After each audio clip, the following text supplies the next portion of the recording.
Manjane, temos agora uma nova realidade.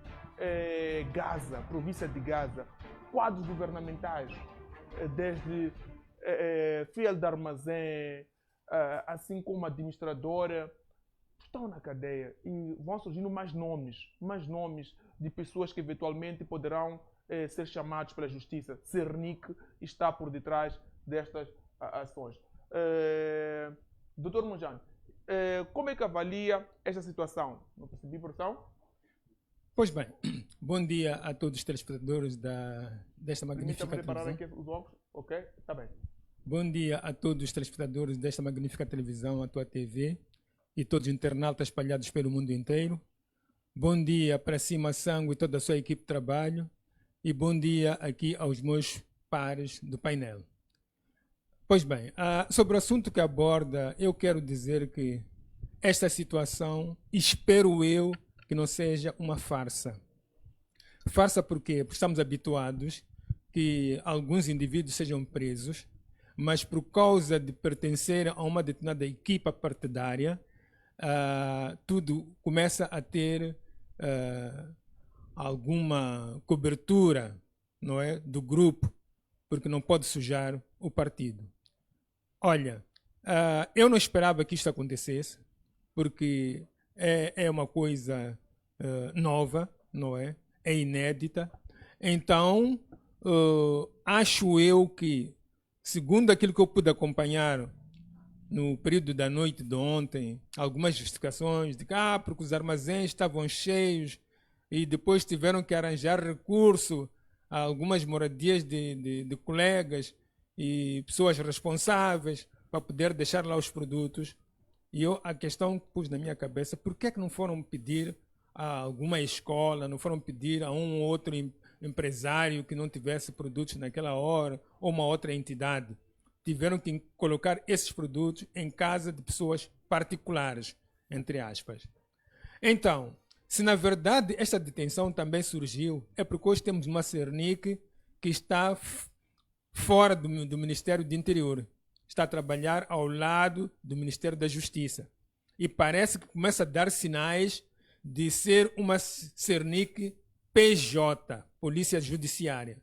O que quer dizer que aqui o que se segue é a lei e deve ser a lei privilegiada para analisar, investigar e também proceder a todas as acusações necessárias se houver espaço para isso. E por isso, esta gente que não tem vergonha, sendo responsável, eu sempre disse, os médicos agora estão em greve. Por quê? Por causa do salário. Como é que um chefe do posto administrativo ganha mais que o médico-chefe do Hospital Central? E então, nós encontramos resposta em que o dinheiro nunca é suficiente. Porque imagino que uma administradora, uma vereadora do municipal ganham muito dinheiro. Mas mesmo assim, preferem ir roubar para aquelas pessoas que já perderam tudo, de tudo, até as suas habitações, os seus meios de sobrevivência, o seu gado, perderam de tudo. E essas pessoas são roubadas. Eu acho que é uma grandíssima vergonha e eu acho também que as autoridades judiciais, também policiais, não podem permitir que este caso pare por ali. O passado não pode ser reescrito para esse caso. Tem de ser uma novidade. Muito obrigado. Obrigado. Passo palavras ao Dr. Hélio Nhantumbo. Que avaliação faz em torno deste assunto que está a gerar polêmica? Está a criar polêmica, sei que está a gerar agitação nas redes sociais, mas é importante dizer que não é a primeira vez que temos tido informações, até ministras ou ministros já foram levados à barra da justiça, sem se esquecer do caso mais polêmico, assim que é, onde envolveu quadros cênicos, não dizer os expoentes máximos da secreta moçambicana, e lá rolaram nomes de figuras importantíssimas na governação do país. Como é que avalia esta situação de subornos, desvio, aproveitamento, oportunismo por parte de pessoas que deviam, no mínimo, garantir que os moçambicanos pudessem usufruir do pouco que têm, vamos a esse termo, do pouco que tem, do pouco que é produzido no país, que alguns moçambicanos mal conseguem ter acesso a isto? Bom dia aos meus colegas painelistas, bom dia a todos aqueles que se encontram lá em casa, saudações a todos aqueles que fazem possível este programa. Olha, Massango, este é um problema enraizado no aparelho do Estado, este é um problema estrutural, este é um problema de consciência, de cidadania. Este assunto é este que tem levado o país a naufragar do ponto de vista de crescimento. A corrupção é um cancro que imobiliza qualquer Estado na face da terra de crescer e trazer resultados. Se nós queremos ver resultados neste país, é preciso que não se trabalhe na superfície, é preciso que se vá à raiz do problema. Se nós não arrancarmos o mal pela raiz, naturalmente que os cartéis, eles vão desfilar a sua classe a nível do aparelho do Estado. O que seria o mal pela raiz? O mal pela raiz é desmantelar, haver uma coragem por parte do poder executivo de ir até aos homens que promovem esta corrupção. Naturalmente que nós não podemos somente olhar a corrupção do ponto de vista do topo. Nós temos que olhar a corrupção também na parte de baixo. Porque nós temos aqui 3 faixas etárias que vou passar aqui a elencar. Nós temos os adolescentes, nós temos os jovens e nós temos os adultos. Nas escolas, é preciso que se faça aqui um trabalho afincado, porque a questão da cívica, da ética e da moral é imprescindível dentro das escolas. A questão do patriotismo e do nacionalismo dentro das escolas é imprescindível. A criança deve ser moldada ainda no seu início para compreender a valorizar aquilo que é do Estado, valorizar aquilo que é teu, saber dizer isto pertence-me e isto não pertence-me. Para que amanhã, quando for se tornar um jovem, ter este entendimento, não haver dificuldades aqui de incutir na sua mente aquilo que é prioridade e aquilo que não é prioridade na sua idade da razão, falo por aí dos 18 anos para frente. Porque hoje o país está a viver uma ressaca daquilo que é a má educação, porque há um trabalho multissectorial que tem que ser feito aqui para estas 3 gerações, mas cada geração aqui, o Estado moçambicano, com as outras áreas de saber neste país, deve saber atacar e priorizar cada área. Mas indo concretamente para os adolescentes, que serão estes o futuro de Moçambique, os garantes de Moçambique, não quer dizer que os jovens, os adultos não carecem de uma repreensão, carecem sim, porque vamos dar um exemplo não menos importante da China.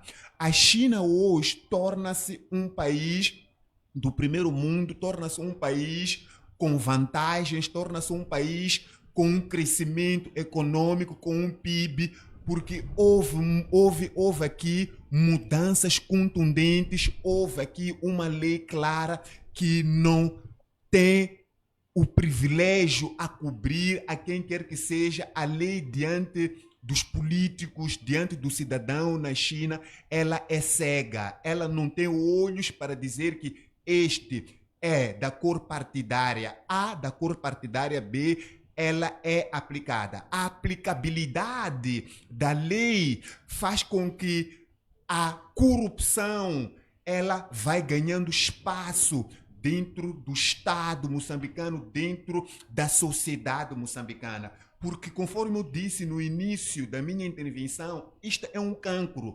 E se nós queremos curar um doente de cancro, nós temos que ir à raiz. Nós temos que ir onde o cancro ele se instalou e não termos a misericórdia. Em algum momento, os diabéticos acabam sendo apontados às pernas, acabam sendo cortados se é o membro superior, se é o membro inferior, para que não venha se espalhar diante do corpo. Agora, se nós temos um diabético, se nós temos alguém que está com uma patologia como cancro e andamos aí a dar medicamentos leves, medicamentos que não vão ao encontro daquilo em que é a origem deste problema, que está a matar esta pessoa aos bocados, e a gente vê que esta pessoa lentamente vai à cova, nós aí não estaremos a trazer aquilo que o presidente da República, no ato da sua tomada de posse, ele disse que vai tomar medidas contundentes, enérgicas, ele vai combater os cartéis. O que são os cartéis? Os cartéis tomam uma posição de um governo paralelo. Os cartéis neste país ganham muito mais dinheiro que o Estado moçambicano. Estão ou não está a combater? Estão ou não está a combater? Estamos aqui a ver uma novos rostos a serem detidos, novas pessoas que, calhar, estavam envolvidas no mundo criminal a serem perseguidos. É uma ação, é um ponto positivo para o Presidente da República ou não? Não quero eu menosprezar, mas eu disse aqui uma coisa. Há que se fazer um trabalho nas profundezas e não fazer um trabalho na superfície. Olha, se eu quero ver uma árvore a trazer frutos doces, satisfatórios, que vai alegrar a minha família, eu não posso pura e simplesmente podar aquilo que são as folhas na árvore. Eu tenho que fazer aquilo que é um trabalho na raiz daquela árvore. O trabalho seria, esta mangueira não está a dar frutos satisfatórios. Pura e simplesmente está aqui a criar lixo no meu quintal. Eu tenho que ter a capacidade de dizer, eu vou arrancar esta mangueira, naturalmente que até a sombra que esta mangueira trazia, vou ter que perder esta sombra durante um período, mas eu sei que este caroço que eu for a lançar, esta semente que eu for a lançar, vai me trazer frutos que vão agradar a minha família a médio, a longo prazo.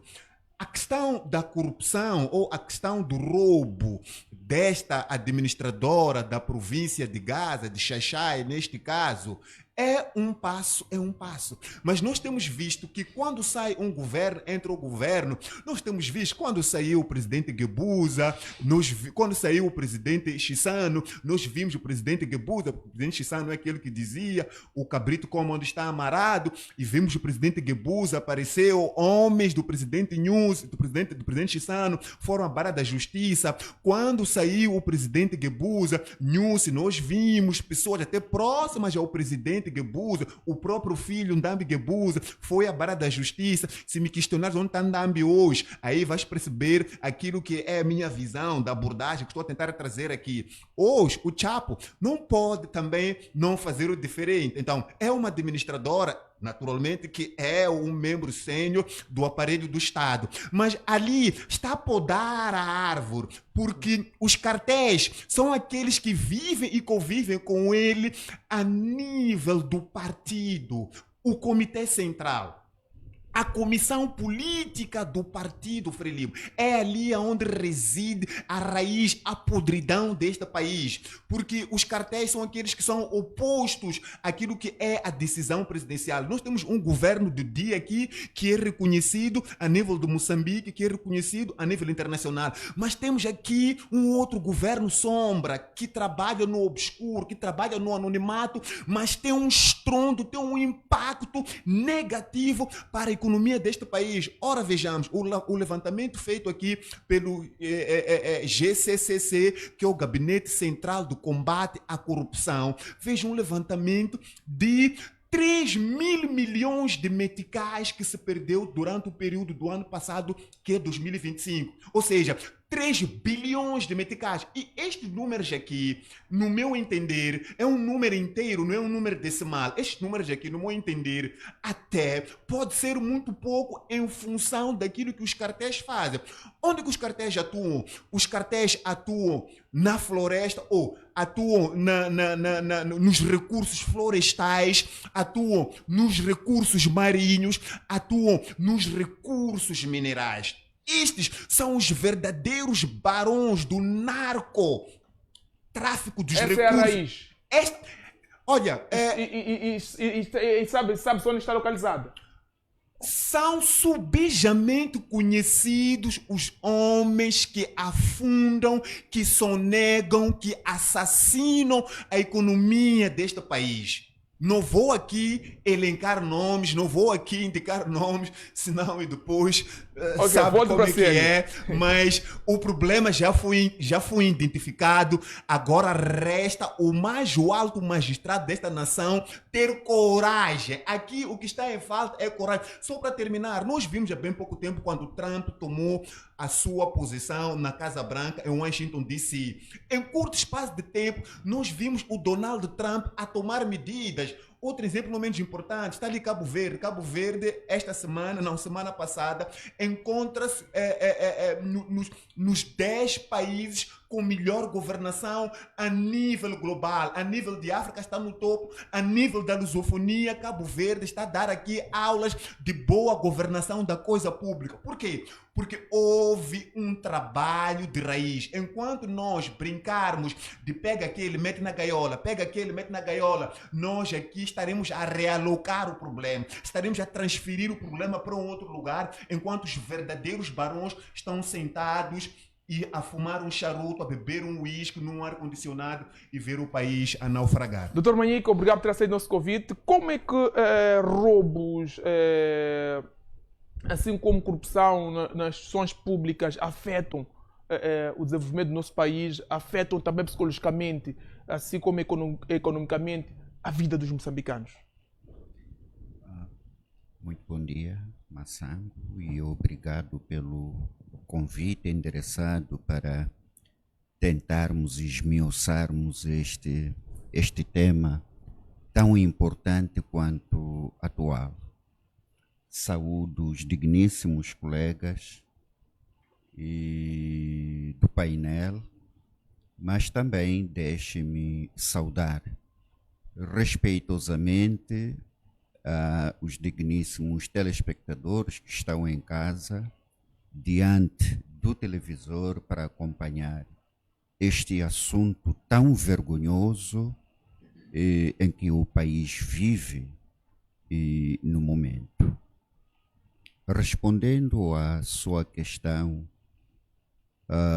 primeiro, e dizer que a corrupção é um mal social e que deve ser combatido energicamente. É um mal que não pode e não deve ser tolerado porque afunda o desenvolvimento do nosso país. Traz um atraso bastante notório se olharmos para o Concerto das Nações, onde a governação é mesmo para servir e não se servir por ela. Primeiro, vamos olhar para esta questão dos roubos nos armazéns do NGD. Em Maputo, houve uma situação alertada pelos acomodados na escola 19 de outubro, em que diziam que na calada da noite os carros saem cheios de produtos e que estes cidadãos acolhidos naquele local só conheciam uma refeição por dia, mas saía quantidades industriais em viaturas dos chefes, em viaturas daquelas pessoas que deviam garantir a segurança e que os produtos servissem ou chegassem para as pessoas que precisam. Esta é uma doença, é um cancro que dilacera o nosso país. Disse muito bem o honrado colega Nhantumbo que para se administrar o melhor medicamento a um cancro tem que ir à raiz do problema. tem que encontrar o antídoto para combater o problema e deixar o organismo são. O nosso país está doente. Está doente Moçambique? Está doente. Isso é Até inquestionável. porque Moçambique não está bem. Está na sala de reanimação. O país está doente. Está tão grave assim? Gravíssimo. Ok.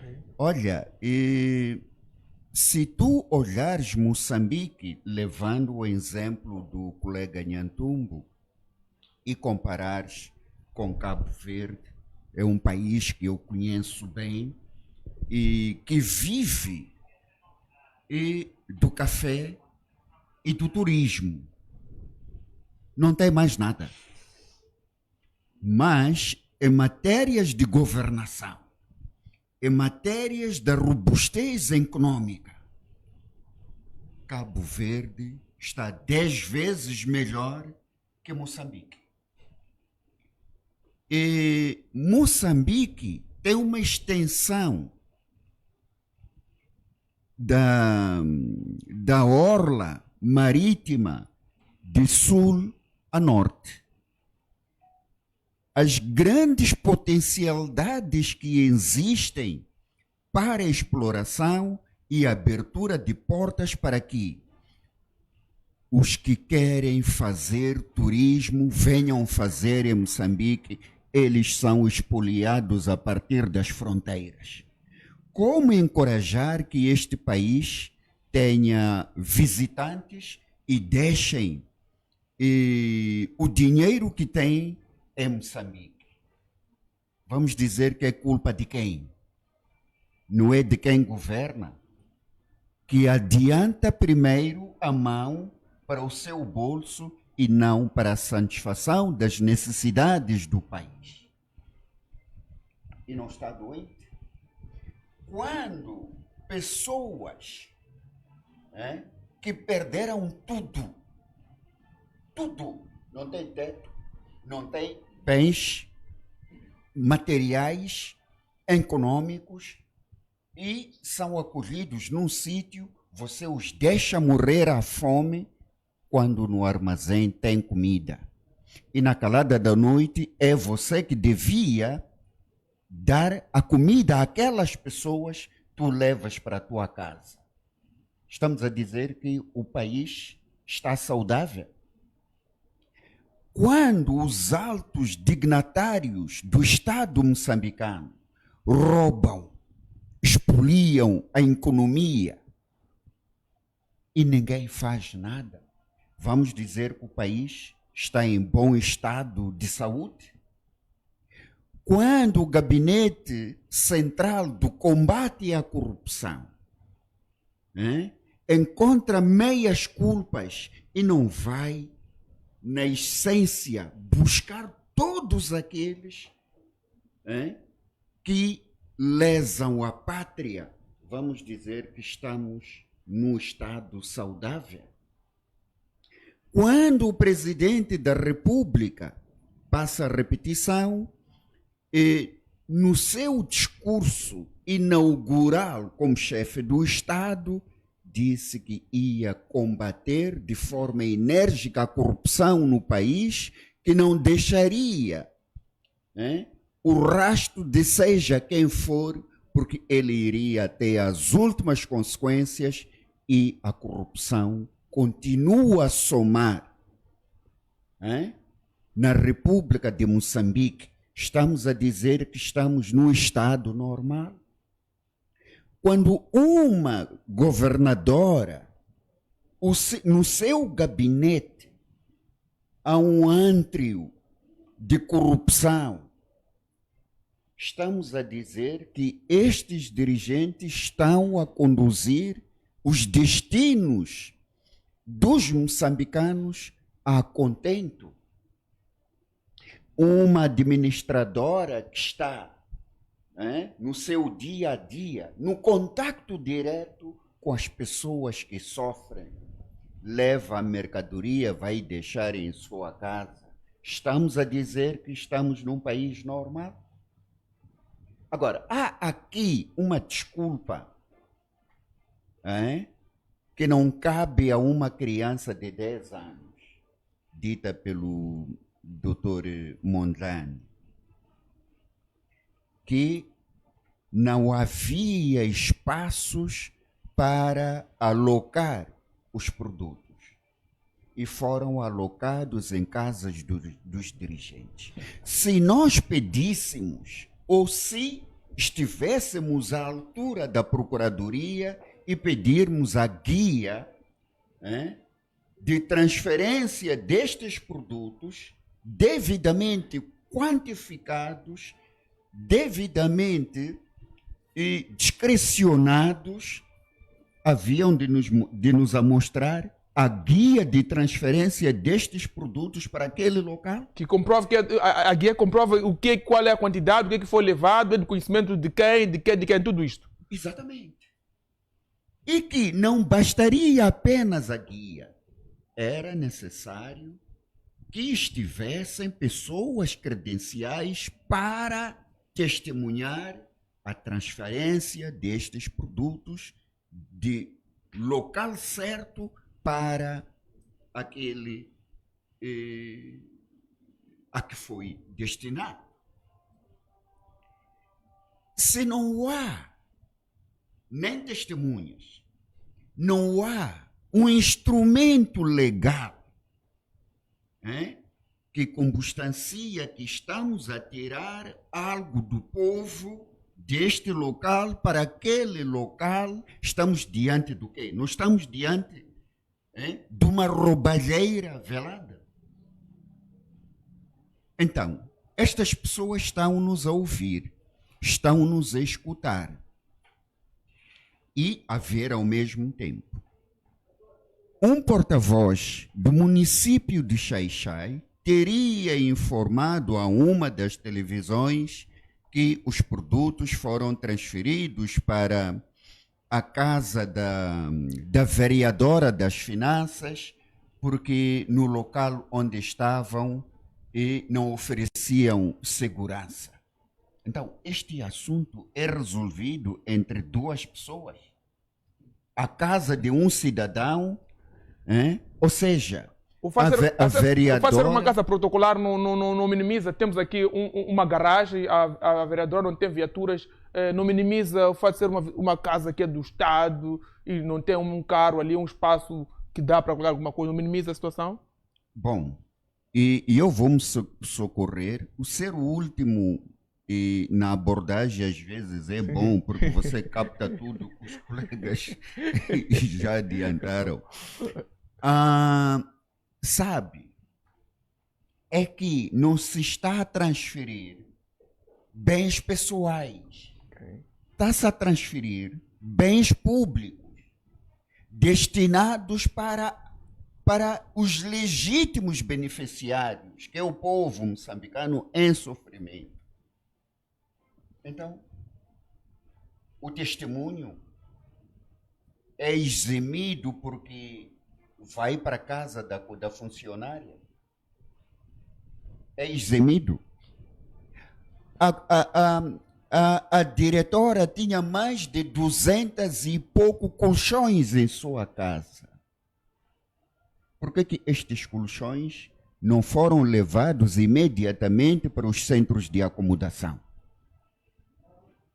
Para aliviar as mães gestantes, as crianças e as pessoas idosas, incluindo os diabéticos e outros que padecem de doenças crônicas. Por quê? Esperam que a calamidade passe e depois andarão de casa em casa, quem tem colchão, quem não tem colchão, e entregar o colchão.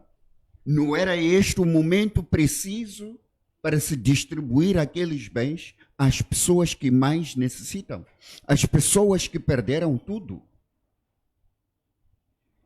E, sabe, o maior pecado disto tudo é que ser do partido Frelimo significa per si que é dono do país tudo pode fazer, tudo pode desviar, e a justiça é cega, porque não vai conhecer estes indivíduos com estas práticas nocivas que empobrece o país.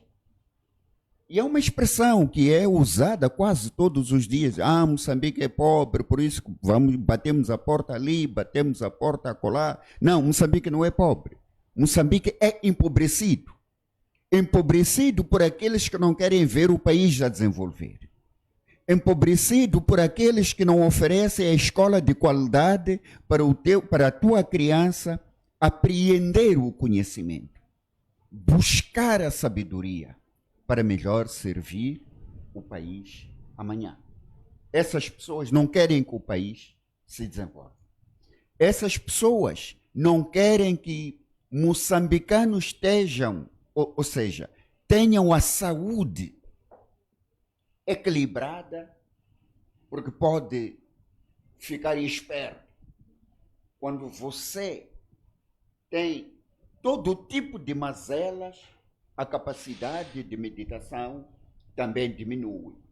Por isso que não te dão um hospital de qualidade, não te dão medicamentos necessários, porque você pode ter uma vida sadia e poderá ter a capacidade de intervenção, de acautelar e de ajuizar sobre determinadas coisas. Não te dão o hospital por causa disso. É que todos nós, os moçambicanos, estamos doentes porque não temos fármacos à altura dos desafios que este país tem. Ok. Então, e esta forma de dizer que nós vamos combater a corrupção não se combate com discursos. A corrupção combate-se severamente com a forma de ser e de estar no Estado moçambicano. Acabar com o antrio de bandidos que estão na nossa função pública. Acabar com o antrio de bandidos que também continuam no nosso sistema judiciário. Basta uma chamada dos camaradas sobre uma determinada pessoa, a justiça para. É travada, é freada a velocidade de fazer ou realizar quesitos para a busca da verdade material sobre esta roubalheira dentro de uma classe de família. Dizia o meu honrado colega que o fato de nós adestrarmos mal a educação, estamos a criar um precedente grave nas futuras gerações. Mas tudo isso é propositado. Os pais hoje não têm tempo necessário para olhar, orientar os seus filhos. Estamos a falar da primeira instituição social, que é a família. Se falhamos na família, pioramos na escola. Então, que futuro é que nós esperamos destas nossas crianças? Se o pai é ladrão, como é que vai adestrar melhor educação para os seus filhos? Quando os filhos veem toneladas e toneladas de produtos desviados para casa, que ensinamento é que estamos a dar a esta nossa criança para ter a lisura quando estiver a servir o Estado? Se o meu pai fazia, então posso fazer. Ok. Os pais são o modelo da educação dentro das famílias. Então também podemos dizer que estes dirigentes corruptos hoje é porque viram os seus antecessores também a fazer a mesma coisa. Então estão a continuar aquilo que é permissível no país com mais de 50 anos na governação. Ok, muito obrigado, Dr. Manhig. Passo assim, Dr. Justino. É possível mudarmos ou acabarmos com a corrupção, o roubo na governação ou nas instituições públicas, sem que tenhamos que fazer mexidas nas instituições ou nas entidades que deveriam fiscalizar, deviam garantir que estes males fossem eliminados de uma vez por todas? Pois bem, deixa eu aproveitar essa deixa de dizer que hoje é um dia especial para mim, é o dia do meu aniversário, e por isso eu estou aqui efusivamente para poder dar as minhas opiniões, o quanto posso dar pelo meu país. Agora, uma das questões, essa questão que estamos a colocar, uma das coisas que me passa pela mente é como é que este governo chega ao poder? Porque a base de tudo isto... Exato, aproxima um bocadinho comigo. Exato. Okay. A base de tudo isto é saber como é que este governo chegou ao poder. E será que terá coragem de mexer com aqueles que fizeram com que este governo pudesse ser instalado injustamente, volto a repetir, injustamente no poder?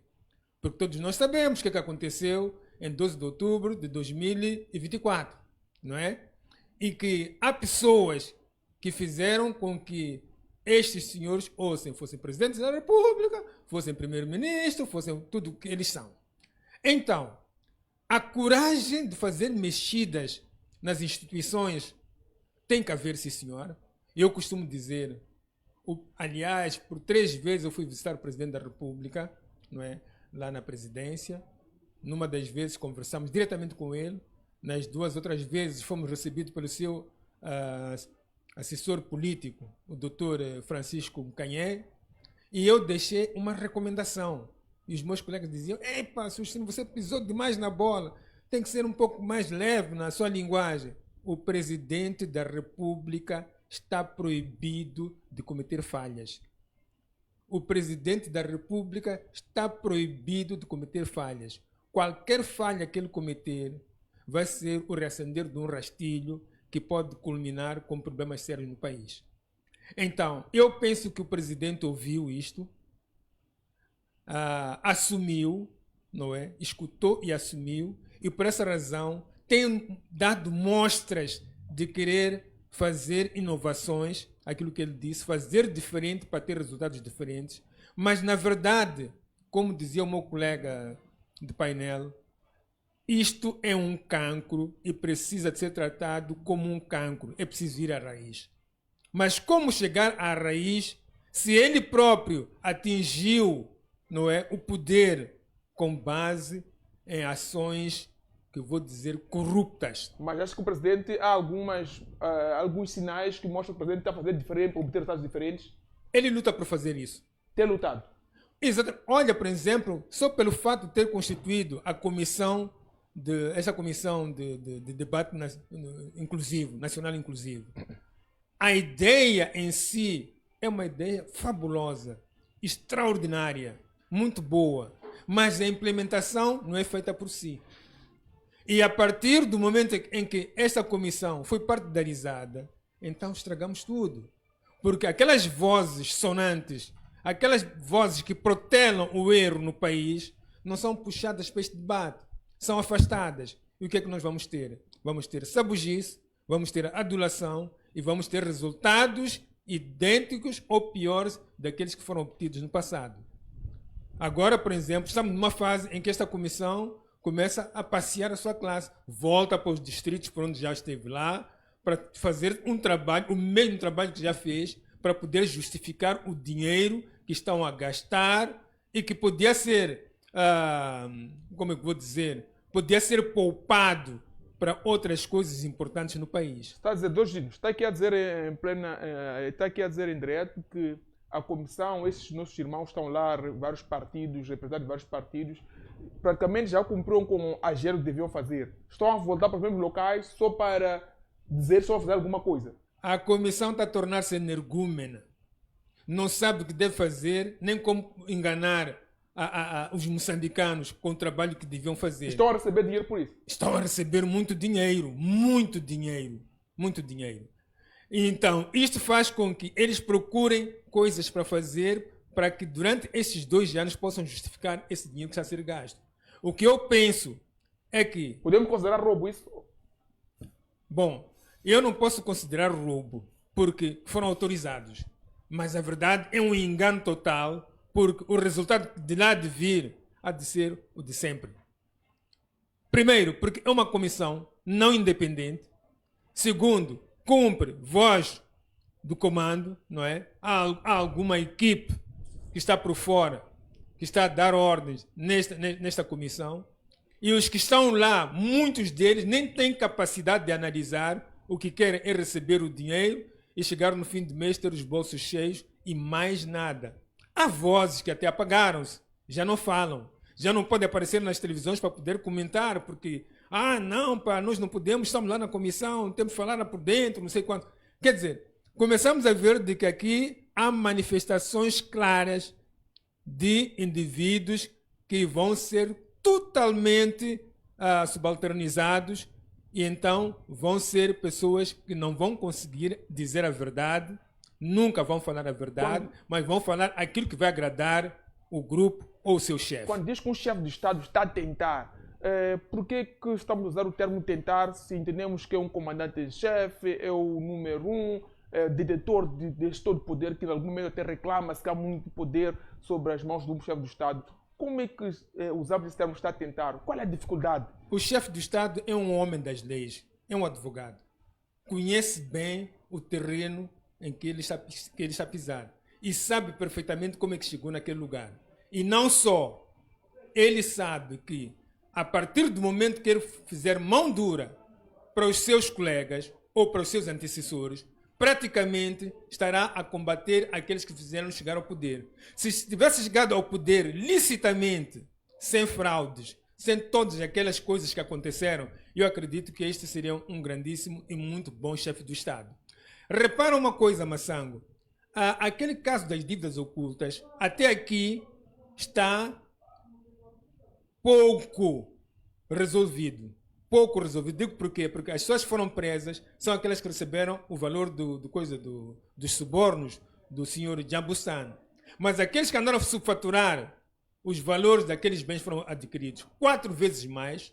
Barcos que custavam 4 milhões de dólares foram multiplicados vezes 4 para 16. O que custava 10 ficou 40 por ali fora. São conhecidas as pessoas que fizeram isso. São tornadas até hoje intocáveis. Repara que desapareceram do fundo do soberano 33 milhões de dólares. O Tribunal Administrativo veio, trouxe essa informação e sabe-se quem são as pessoas que fizeram isso, mas estas pessoas não foram responsabilizadas, nem vão ser responsabilizadas por este governo. Então, há tanta coisa que está acontecendo que ele pura e simplesmente terá que fazer vista grossa. Falamos aqui da LAM, tomou posição, mas depois deu uma derrapagem e a coisa continua. Como é que a LAM, tendo dinheiro para poder comprar aviões, acabou pura e simplesmente alugando?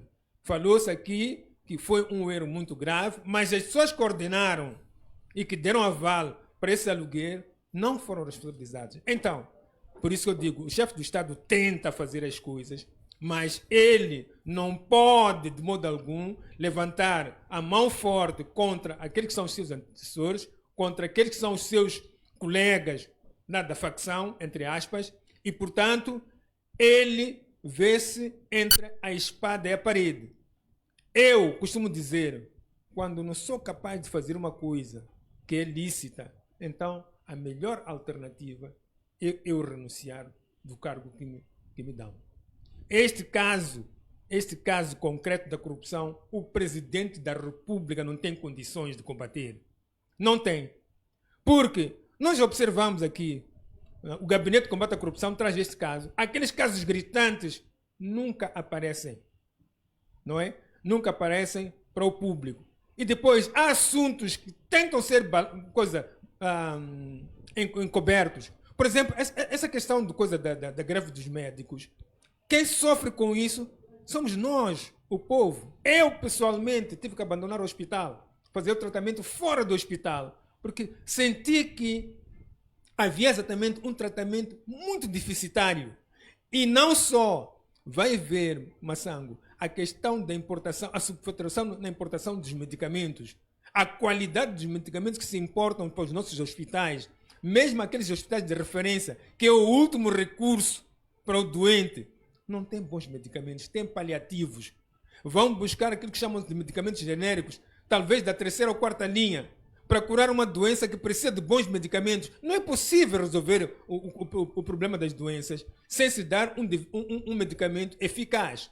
Então, e isso acontece por quê? Porque há quem vai pedir cotação num produtor de medicamentos, sei lá, internacionalmente reconhecido, e depois por detrás vão buscar medicamentos genéricos e pegam aquelas faturas daqueles medicamentos de marca, deixam de lado e são apresentados para poder fechar as contas aqui nas finanças, e aquilo que andam a distribuir para nós são paliativos.